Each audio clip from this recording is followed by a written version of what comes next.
Welcome to Hood Champion Boxing and Sports. In boxing, you find a way to win or you find a way to lose. So Andre Ward and Shawn Porter have a little verbal exchange on Twitter.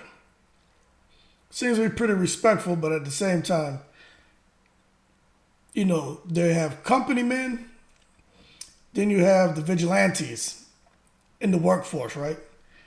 And these two are company men. But there's some vigilante undertones to these Twitter posts. See, Shawn Porter has been pretty vocal by saying, you know, Terence Crawford didn't handle the business as far as trying to make a fight between him and Errol Spence. He didn't handle it right. Saying he should have had someone there to talk on his behalf and to negotiate the fight on his behalf. Okay? Now that's the mentality of a fighter who probably doesn't feel he has what it takes to sit at the table and negotiate anything on his own behalf because he always had his dad doing everything, right? That's Shawn Porter. And nothing wrong with him having an opinion, right? Because he has an opinion. But at the end of the day, even for me, I think you have to be very careful with your words.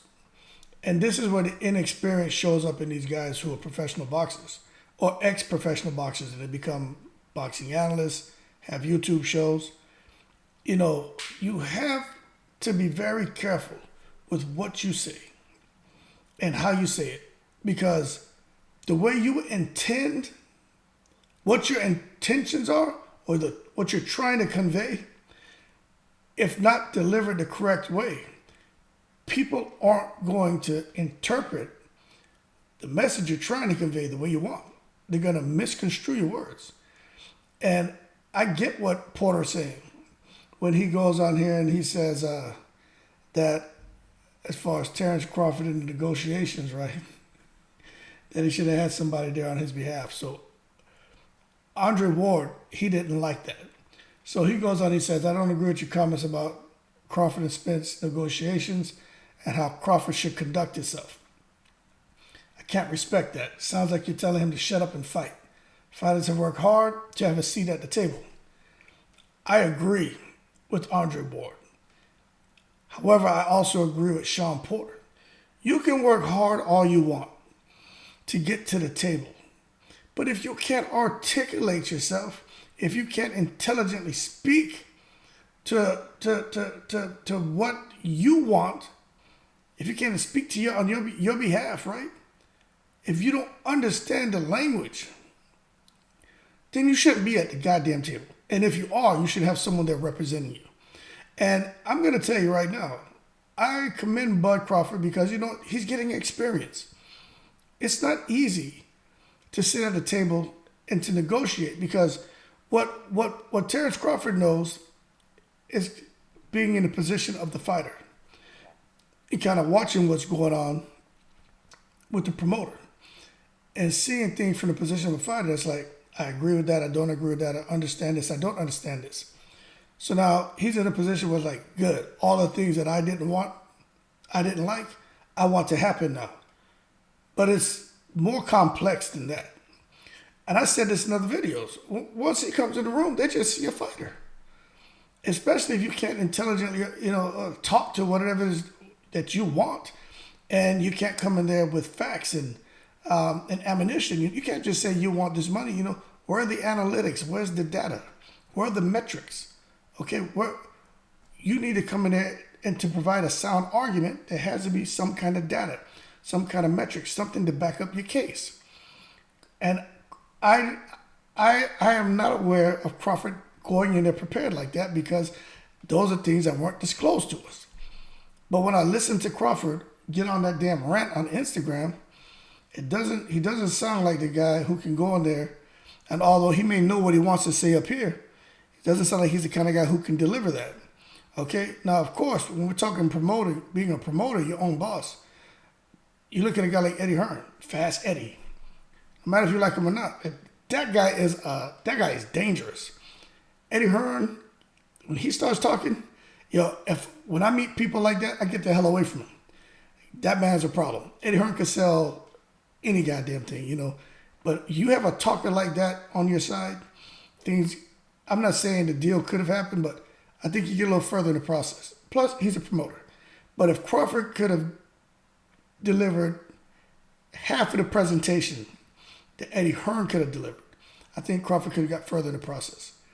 Because remember, Crawford's there as a promoter slash advisor slash manager slash whatever the hell he is, and also a fighter. So while he's there doing the negotiations with these guys, and then at the same time, he's as a fighter is like, okay, I want to sort this out, but I still got to fight. So as the fighter kicks in, and he's over there talking to other people as well about making fights. So the promoter part comes back where he's still trying to work this, but then there's a fighter pulling him. So he's getting pulled two different ways because he's a fighter here, but he's trying to be his own boss and promoter here. His fighter says, hey, go fight and get this easy money. The promoter says, hold still, let's try to work through this. It doesn't work, okay? So you got a conflict of interest within yourself, right? That's the problem. There's a conflict of interest within himself as being a fighter and a promoter, right? And most of the time, when you see beef start, right, and tension start, it's between the damn fighter and the promoter. Feeling like the promoter can't get him fights, the promoter's not paying him attention, the fighter doesn't understand certain things. So now you got Crawford out here beefing with himself. So Crawford, the fighter, is seeing Crawford, the promoter, as like a Bob Arum who can't get him the fight he wants. So now he's going to go do what he wants to make money because he's not satisfied. It's the same shit Crawford went through with Bob Arum, right? But at least he's tried. So I gotta commend him for that. But Shawn Porter comes back and he's like, yes, sir, I'll clear up what I'm trying to say. I believe, meaning I could be dead wrong, most fighters aren't respected once they get to the table. I believe that. It's when they open their mouth. So he needs to come with his A game.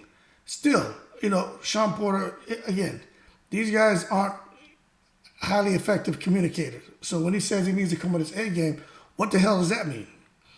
And that may mean getting some representation that is respected at the table. Again, if Shawn Porter was giving me advice, I would make him miserable because I would dissect everything he said. And then I would just keep, okay, what does that mean? What do you mean by that? What do you mean by that? Until I peeled the layers all the way back till I finally got to the nucleus of what he's trying to tell me. Because that right there doesn't say anything. But that's just me and my background and the way I am. You know, if I'm going to communicate something to somebody, I'm going to give it to them, man. Very specific, and it's going to be very easy to understand. Not to where you leave out there wondering and thinking, what did he mean by that? No, I'm going to be very specific. Okay? So when I give instruction, you can march out. Here, it still doesn't say anything. But I understand what both of them are saying. But at the same time, you can tell Ward, I don't know whose side. Ward is close. Who's Andre Ward close to? Is he close to Crawford? Yeah, that's Top Rank. He was over there with Top Rank for a while. So, yeah. And then Shawn Porter is doing what he's doing, but I don't know. You know, sometimes when Ward says here, you know, it sounds like you're telling him to shut up and fight. I don't think that's what Shawn Porter means. But, you know, sometimes you may want to give that kind of image off. You know, you may want to make a group feel that you're just going to shut up and fight by having someone come there. And then you got to be communication. You sit there, develop a plan of action, and then you go into the meeting and you shut up and you let them talk. But you make sure they're hitting all the points that you want conveyed. But with time, Crawford should be able to go out and represent himself a little bit better. But you know what? Can't do it by yourself. I put it to you this way. I sold several houses by myself for sale by owner, right? Get the little sign, put it in the yard. People start calling, want to see the house. Boom, we want to buy the house. I had a self-made contract. I just got a little template from online, tweaked it a little bit. Boom, gave it to the person. They signed, I signed. And then from there, I took it to, when I first did it, I took it to a title company. And they started asking me about a real estate agent, started asking me about what kind of loan the person wanted, all this crap.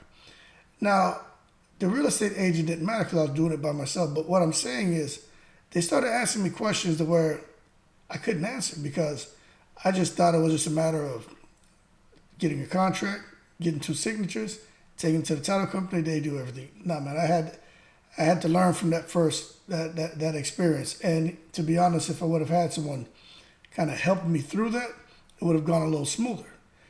But for Terence Crawford, and maybe I wouldn't have paid him a commission of 10 or 15%.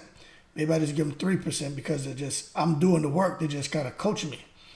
Maybe Crawford could have worked on something like that, where someone kind of coaches him through it, helps him out, and he gives him just a little small percentage.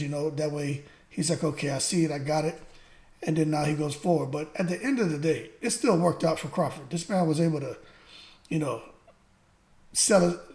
a for sale by owner sign and get him a deal for 8 figures. And by the way, I had a guy on my damn YouTube page, right? Clown of the year.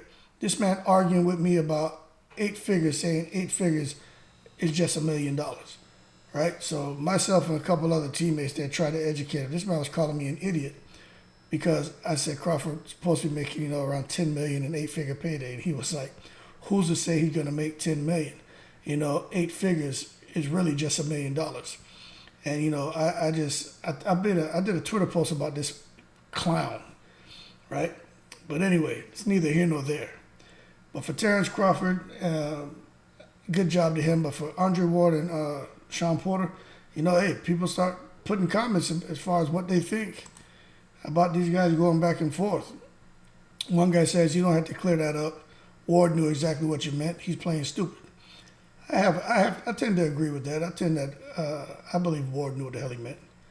This guy says, absolutely love your years in the ring and now your podcast, but respectfully disagree. Simply put, why does Earl's advisor respect Bud for who he is instead of Bud needing representation to buy that respect?